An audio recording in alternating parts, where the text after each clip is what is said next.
When in the course of human events it becomes necessary for one people to dissolve the political bands which have connected them with another, and to assume among the powers of the earth the separate and equal station to which the laws of nature and of nature's God entitle them, a decent respect to the opinions of mankind requires that they should declare the causes which impel them to the separation. We hold these truths to be self-evident, that all men are created equal, that they are endowed by their Creator with certain inalienable rights, that among these are life, liberty, and the pursuit of happiness,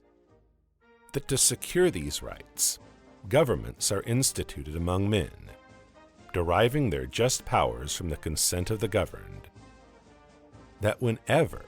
any form of government becomes destructive of these ends, it is the right of the people to alter or to abolish it, and to institute new government, laying its foundation on such principles and organizing its powers in such form as to them shall seem most likely to affect their safety and happiness. Prudence indeed will dictate that governments long established should not be changed for light and transient causes, and accordingly, all experience hath shown that mankind are more disposed to suffer while evils are sufferable than to right themselves by abolishing the forms to which they are accustomed. But when a long train of abuses and usurpations, pursuing invariably the same object, evinces a design to reduce them under absolute despotism, it is their right, it is their duty to throw off such government and to provide new guards for their future security. Such has been the patient sufferance of these colonies, and such is now the necessity which constrains them to alter their former systems of government. The history of the present King of Great Britain is a history of repeated injuries and usurpations,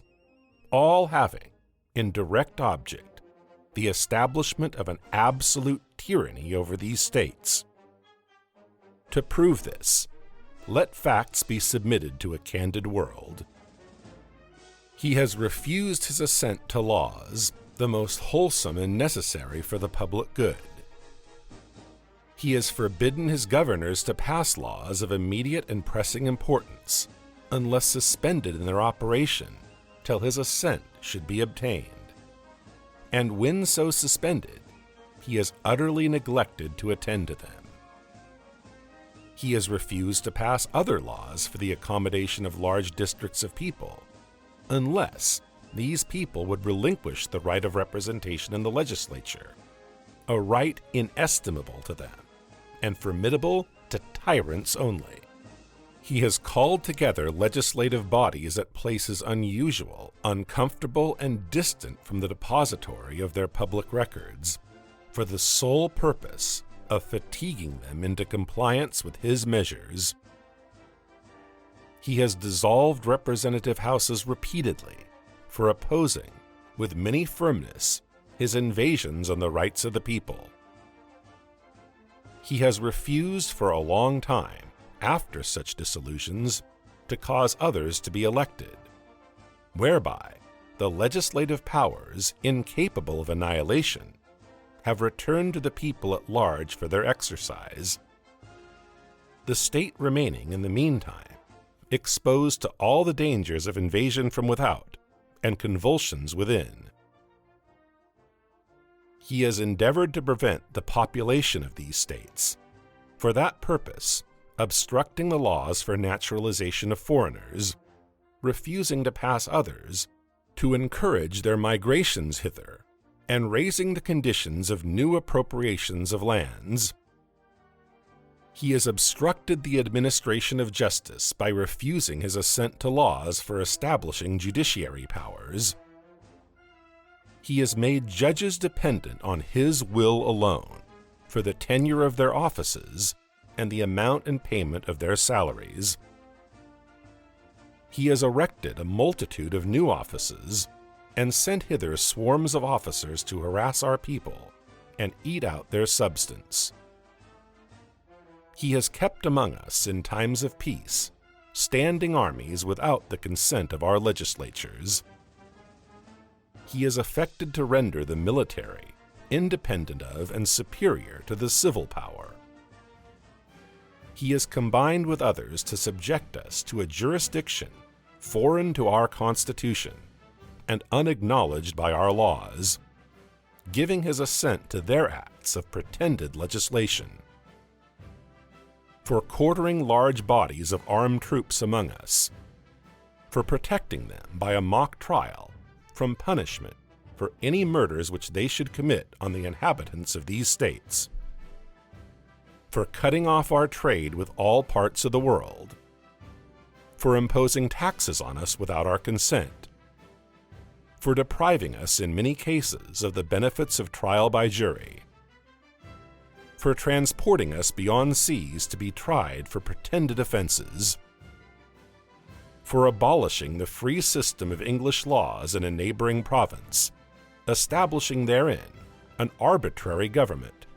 and enlarging its boundaries so as to render it at once an example and fit instrument for introducing the same absolute rule into these colonies, for taking away our charters, abolishing our most valuable laws, and altering fundamentally the forms of our governments, for suspending our own legislatures and declaring themselves invested with power to legislate for us in all cases whatsoever. He has abdicated government here by declaring us out of his protection and waging war against us. He has plundered our seas, ravaged our coasts, burnt our towns, and destroyed the lives of our people. He is at this time transporting large armies of foreign mercenaries to complete the works of death, desolation, and tyranny, already begun with circumstances of cruelty and perfidy, scarcely paralleled in the most barbarous ages, and totally unworthy the head of a civilized nation. He has constrained our fellow citizens taken captive on the high seas to bear arms against their country, to become the executioners of their friends and brethren, or to fall themselves by their hands. He has excited domestic insurrections amongst us, and has endeavored to bring on the inhabitants of our frontiers the merciless Indian savages, whose known rule of warfare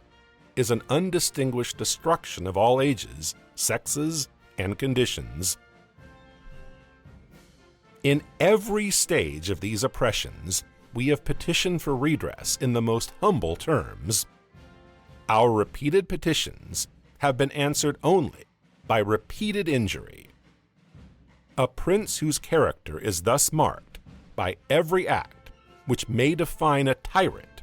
is unfit to be the ruler of a free people. Nor have we been wanting in attentions to our British brethren.